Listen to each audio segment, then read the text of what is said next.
Well, let's go ahead and give you a shot over my shoulder here. Firefighters are coming out of that home now, and I'm told they're going through just making sure all the hot spots are out. You see the lack of rain caused this brownish green color on the ground here, and authorities say it's so dry that it can easily catch fire. And now we have new details tonight on a shooting arrest in Cedar Rapids. Police say 39-year-old Brian Wilson was shot last night at his home in the 2000 block of 29th Avenue. A man is behind bars tonight after police say he broke into an Iowa City home and beat a woman inside. And one of the things residents seem to agree on is that police presence is in their neighborhoods. You can tell from the scene right there. We've checked and it seems to be a routine traffic stop. An art fest dedicated to one of Iowa's most famous artists drew crowds to Anamosa today. The Grant Wood Arts Festival is working to preserve the memory of the American Gothic artist while encouraging others to follow in his footsteps. Well, leaving the country. Coming up here on CBS 2 News, why the United Nations is pulling its people out of Syria. Plus, he's available again. The latest team to cut former Iowa receiver DJK.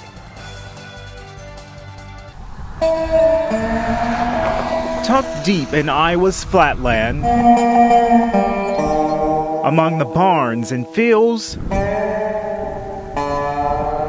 is one of the 12 great places Mother Earth News says you've probably never been. It's Fairfield, Iowa, and something's been happening in this city of 9,500, a mystery until now. Trust me, we want to get the secret out. We'd love people to come and discover our community. We believe that's happening now. This small place, less than a 2-hour drive away from Cedar Rapids, has its international flavor with its Indian restaurants and Italian coffee houses. But that's not the mystery. Anyone get any other points? I have to bring you here, to the Maharishi School of the Age of the Enlightenment, where for nearly 4 decades, the simple act of meditating twice a day, every day, has attracted all sorts of people, including the students in this private school. We've been the kind of pioneering or flagship school for this approach we call consciousness-based education. It's like any other college prep school across the state of Iowa, but here the students, faculty, and staff all take time to practice transcendental meditation, or TM. So we're taking a significant amount of time in the morning and afternoon, bookends, before and after school, to practice meditation and yoga so that our kids, when they go to the classroom, are wide awake. Those 20 minutes, says school officials, rids everyone of stress, making it easy to learn and perform better. Of course, there are cynics out there who may say that this doesn't work. And your argument against that would be what? We kind of welcome skepticism because you can put it to the test, and I think it stands up really well. And so far it has. This conscious-based learning helps send more than 95% of its seniors to top colleges and universities across the country. They always score in the top 1% in Iowa's standardized tests, not to mention the top honors in math, science, the arts, and sports. All that's evidence that something good is happening here. But this just isn't a school thing. Roughly 25% of Fairfield's population practices TM, including Mayor Ed Malloy, who's been practicing for 38 years. The science shows that there is an influence of reduction of crime and stress. A town that takes TM seriously. You have arrived right when people are first arriving for their meditation. Each day between 4 and 5 o'clock, the cars and the people start to arrive, joining together in large numbers for meditation groups. This is the end result of that rush hour traffic, a parking lot full of cars, their owners meditating inside these golden domes. It's a town like no other, and the people who practice TM say what they do inside these domes helps create change. And it all started here, at the school where consciousness-based learning is helping to shape tomorrow's leaders. They say it takes a village to raise a child, and I couldn't imagine a better village. Now, it can affect anyone in grassy areas, and that's pretty much all of us. You see, the lack of rain caused this brownish green color on the ground here, and authorities say it's so dry that it can easily catch fire. It's just something about being outdoors in the summer that's very enticing. It's great. You get a tan, take a little guy out for a little walk and get him some sun. Whether it's taking a walk around the park or, if you like the Vicks, taking advantage of a perfect day for flying a kite. It's Father's Day, and my daughter and her husband and 2 kids decided to come to the park to, I thought we were going to shoot off rockets, but we're going to fly kites instead because it's too windy. While today might be the perfect day for outdoor fun, it is sparking some concern for some. Take, for instance, this dry ground here. Throwing something as simple as a cigarette out of a window onto this dry grass could start a major fire. If you look outside, you can see the condition that the grass is in. From Norridge Park in Cedar Rapids to right in front of the fire station in Marion, we found several spots of brown grass. The lack of water turns it that color, and with the lack of rain here in the corridor, firefighters worry about the potential for grass fires. Conditions are right and ripe right now that a grass fire could very easily start. And because of that, Marion Brush 1 is always ready. When we get on scene, we'll dump out these brush beaters at the entrance to the field. We'll also, if we have time, we'll stop and fill the water packs. However, firefighters say brush and grass fires can easily be avoided if we all just pay attention to what we do on a hot summer day like this one.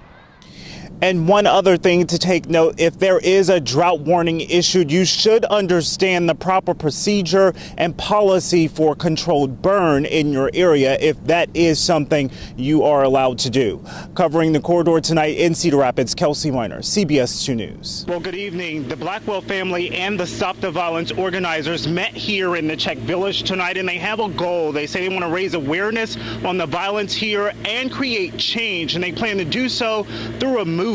One, they say they hope they send the message that Cedar Rapids isn't the place for crime. 2 hands locked together, those hands representing hope for a city in violent turmoil. We're not going to take it anymore. This small group of people planning what they hope to be a big event. This Stop the Violence movement is very much needed because what's going on down here it's not called for. William Harris is the cousin of 22-year-old Raphael Blackwell. Blackwell was gunned down outside of Woody's Show Club. Wednesday morning, police say they found his killer. I almost fainted. I just, like the wind just left from my body. Justice for Raphael breathes new life into this group, but even with an arrest, they still insist there is still more work to be done. There still needs to be a high awareness that there's still going to be violence. The summertime's coming up, and that's when we have the highest crime rate. Blackwell's family, meantime, standing strong with organizers. His cousin attending the meeting, helping craft solutions on how to bridge a community divided. Let's move on. Let's move on peacefully. And let's try to do something different as a community. And I just want to say on Ralph's behalf that he would want the violence to stop. The Stop the Violence movement is scheduled for May 19th. It will take place at Green Square Park. As for the man accused of shooting and killing Blackwell, he will face a judge tomorrow morning. Covering the corridor tonight from Cedar Rapids, Kelsey Minor, CBS 2 News. We're here in the Mound View section of town, and they have a subcommittee here that deals with public safety. They're only one of a number of neighborhood associations that feel they have plenty to offer. Nicole Sales has been a resident in Mound View for 10 years. Sometimes it gets a little crazy, but most of the time, not real exciting. Excitement was just feet away from her front door Thursday afternoon, a herd of police breaking up one large neighborhood fight. That added onto the violence police say they are already dealing with. 4 shootings, one of them deadly, and a double stabbing, all in 10 days. There's a problem going on. It's probably going on up and down the street a little bit, and if everybody's watching together, there's a chance of stopping it better. Meantime, city residents and leaders are pulling together their resources in order to curb the city's escalating crime rate. Word from City Manager Jeff Pomeranz, neighborhood watch leaders will have a helping hand in choosing Cedar Rapids' next top cop. As the community grows, crime will increase. That's just statistical. You can't get away from it. Across the board, from Taylor to Mound View, residents agree that the next chief must know how to succeed and guide officers on how to respond to issues in a growing urban city. What would be some of the things you would advocate that chief be? Strongly that he come from an urban area, and that he'd be willing to come and stay, knowing that Cedar Rapids is in a growing period. I would hope that we find a chief that has experience with core neighborhoods in a city of this size or larger. And one of the things residents seem to agree on is that police presence is in their neighborhoods. You can tell from the scene right there. We've checked and it seems to be a routine traffic stop. But right now, City Manager Pomeranz says there are no candidates for the job. And as soon as the candidates are lined up, then that's when select residents will be a part of those meetings selecting the next chief. Covering the corridor tonight in Cedar Rapids, Kelsey Minor, Fox News at 9.